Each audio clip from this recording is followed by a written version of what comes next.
Hold on, it'll be alright. Joy comes in the morning light. Hold on. This is very, very important. I want to ask you guys to listen to me carefully. It's very important. It will help you. This is here. And I'm going to pray to Almighty God to release these chains from us. We've been holding this for years. We don't want it anymore. So I'm going to speak in my language. Oh, Tredam Ponyanko, una boss runners as Bibia Obia Wodia. Yamabo, Afu, Bibia Shonsa. We are about the Papa. What do you put the thing be? If you say, una boy, una boss runners as about the Munipina, about Nia, about moi. And then Tredam Ponyanko, you're from Sasia, you're from. The guy by Musoba Sandiano, the Gamma. The guy I'm off now on the school to say no, but when I did your module, the TM Papa, I do it. I feel sent a paper ready. What is that dear for yourself? And there's a couple of said the idea of TM Papa. We are more the TM. The guy called me a show so. I got now boy you, now dear baby. A man who put money for me, the coil for all dear Bano, may who will numinum. The doctor may say, okay. Amen. Amen. Can you tell? Hold on, hold on, hold on, hold on, hold on, hold on. Ooh, don't give up. Hold on. God is on the way. What shall be done with the 4 million slaves if they are emancipated? This question has been answered and can be answered in many ways. Primarily, it is a question less for man than for God, less for human intellect than for the laws of nature to solve. Our answer is, do nothing with them. Mind your business and let them mind theirs. Your doing with them is their greatest misfortune. They have been undone by your doings, and all they now ask and really have need of at your hands is just to let them alone.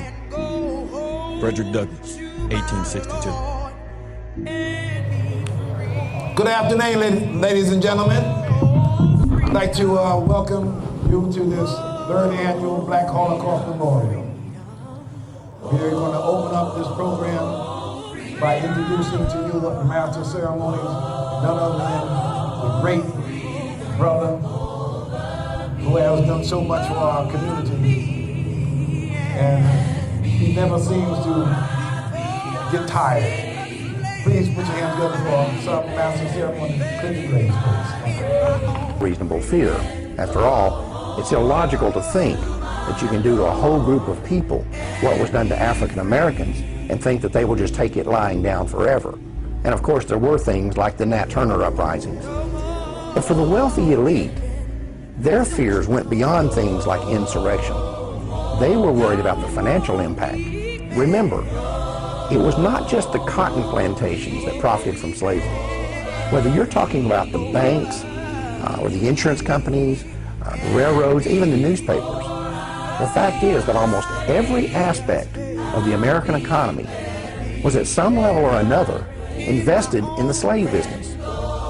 You also need to recognize that for the wealthy elitists who controlled this system, slaves were an asset as long as they were slaves.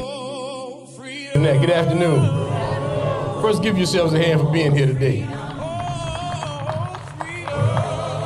And give the committee, the Black Holocaust Committee, a round of applause for the work they've done in putting this together. If there is no struggle, there will be no progress. Those who profess to favor freedom and deprecate agitation are men and women who want crops without plowing up the ground. They want the rain without the thunder and the lightning. They want the ocean without the awful roar of its waters. We may not get all we pay for in this world. We must certainly pay for what we get. For power concedes nothing without a demand. It never has, and it never will. If there is no struggle, young brothers, if there is no struggle, there will be no progress. The words of Frederick Douglass.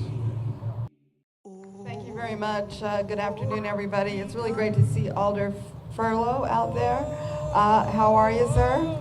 Good. And Al Lucas, who works in our building, and our Community Services Administrator, Dr. Martha Okafor.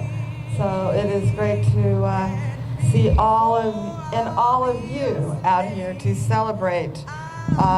In some ways, maybe not celebrate is the wrong word, but to remember how we got here in the first place. So good afternoon, everybody, and thank you for being here for this Black Holocaust celebration. For those of you who don't come downtown often, and those of you here from elsewhere, welcome to City Hall and welcome to New Haven.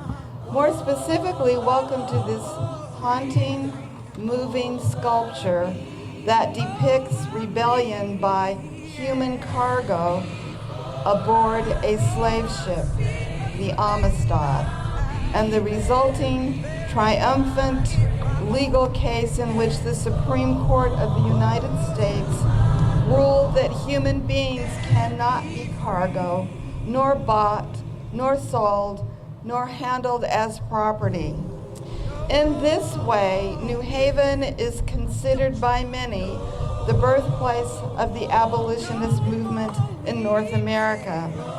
So it is consistent with that and entirely appropriate for New Haven to host this Black Holocaust commemoration and for it to be held at this site. From the 1500s through most of the 1800s, over the course of about 350 years, approximately 12.5 million Africans were kidnapped, bound, shipped to the Americas, and enslaved. An estimated nearly 2 million of them did not survive the trip. Those who did were subjected to abominable horror. Would that the abominations ended with the emancipation of slaves in 1860s. The truth is, throughout the Jim Crow years, as a result of the legalization of segregation, despite the Civil Rights Act of 1964, and until this very afternoon for that matter, race-based discrimination, disparities, violence, and yes, horror persists for many African Americans.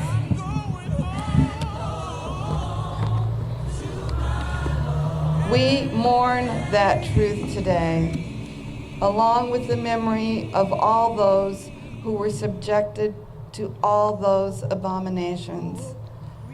My relatives, many of your relatives, people who, if it were not for them, this country would not be the great country that it is.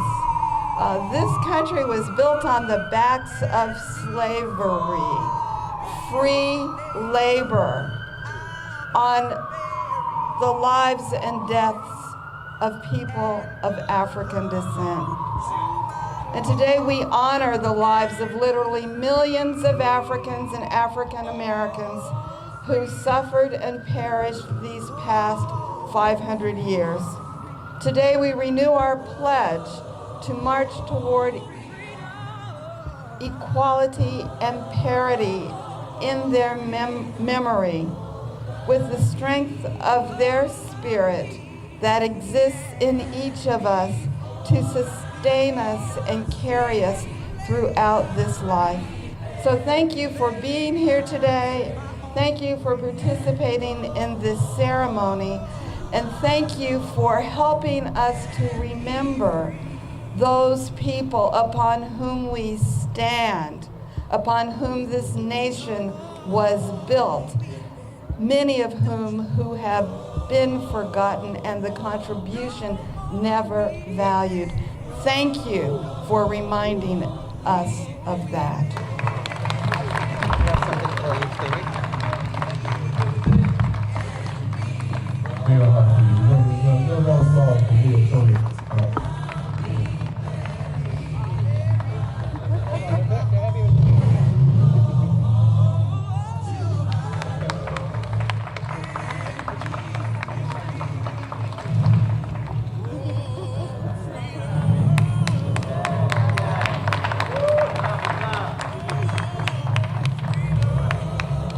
you rather be black and live to be 100? Or white and live to be 50?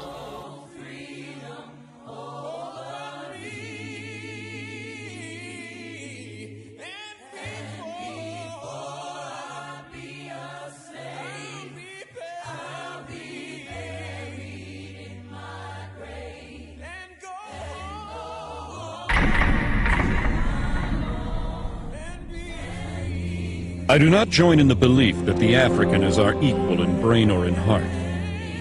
And I believe that if we can, in any fair way, possess ourselves of his services, we have an equal right to utilize them to our advantage. Francis Galton, 1857. Solomon? Yes, ma'am. Can you think of something that you dislike? Being a nigger.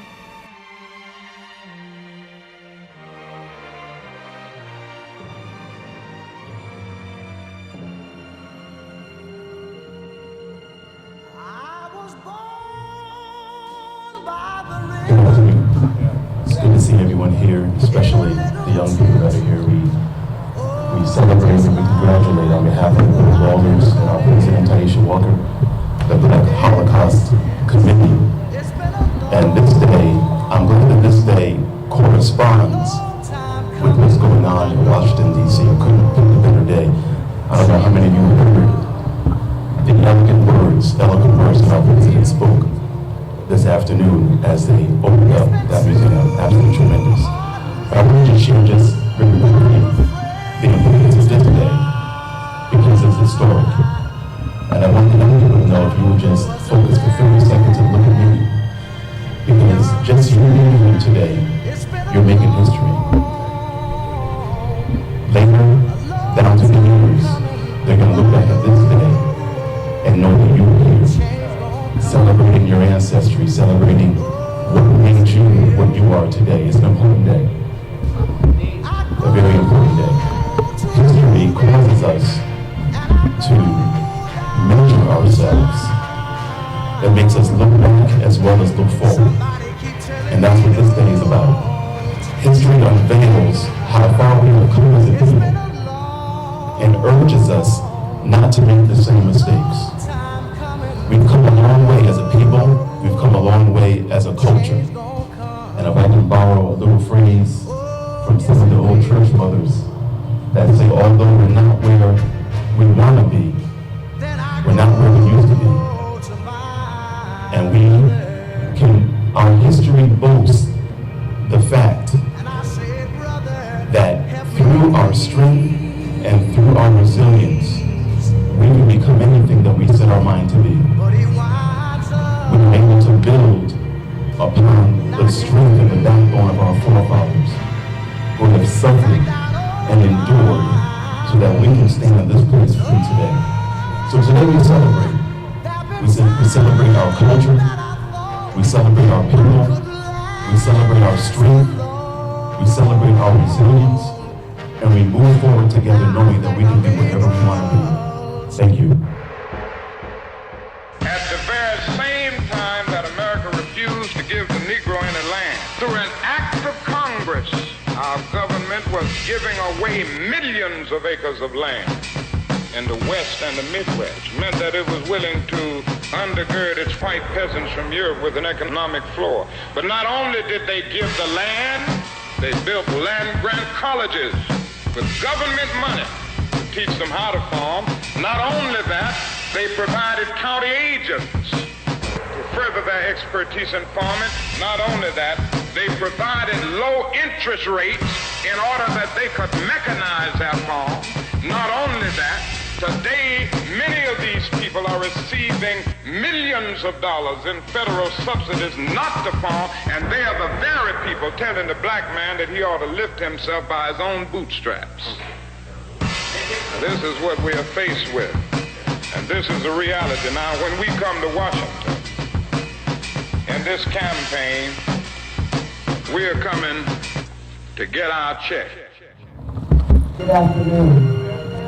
And welcome to the third annual Black Holocaust Memorial celebrating Black pride Black unity now. The word Holocaust is defined as destruction and slaughter on a mass scale. It is a series of atrocities performed by one social group against another. Usually, when we say the Holocaust, we think of the systemic mass murder of European Jews by German Nazis. Because that's what we've been taught. They have been slaves sort of in 12 years. However, we never thought of the systemic mass murder of African Americans during the door of no return, the slave trade river passage, the chattel slavery, the post-Reconstruction era as a Holocaust, which lasted over 400 years. Because we've never been educated about that. So not to be confused, you may hear the term Malafa.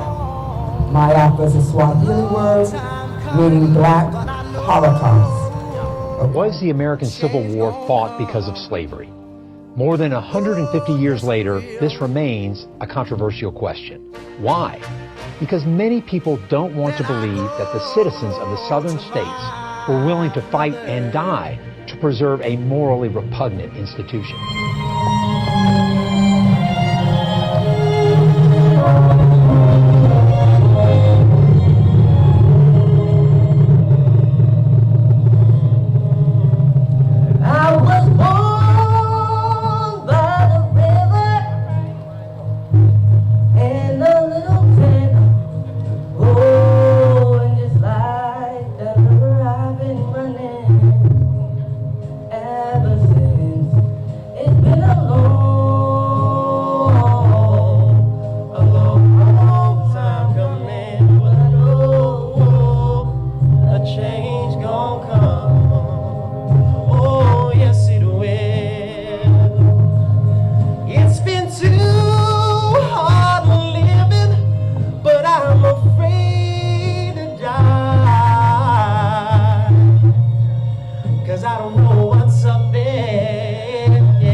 brother,